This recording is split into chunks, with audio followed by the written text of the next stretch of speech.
10% of people aren't people at all. I'm an entomologist, which means I concern myself with the study of insects.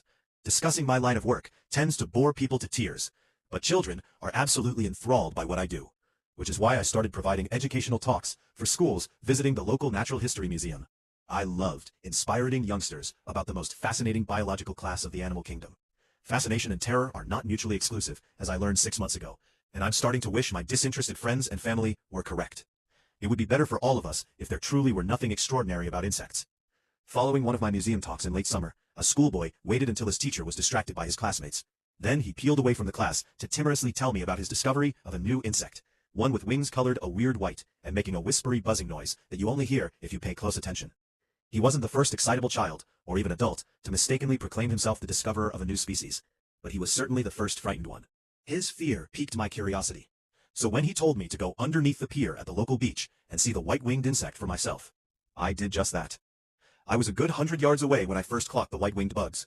They were emitting a nauseatingly intimate buzz, like paper crinkling in my ear canals, as if they were nearer to me than they seemed to be. I told myself they must be glasshouse whiteflies, but such sap-feeding bugs would have been entirely out of place beneath a ramshackle wooden pier. Besides, the truth of the matter was that they didn't look like whiteflies. They were about 4 times too large, and their shade of white was like no shade of white I'd seen before. Weird white, the boy had called it. Still, I dismissed that as a thought born of my sleep-deprived mind, much as I dismissed the alien crinkling sound.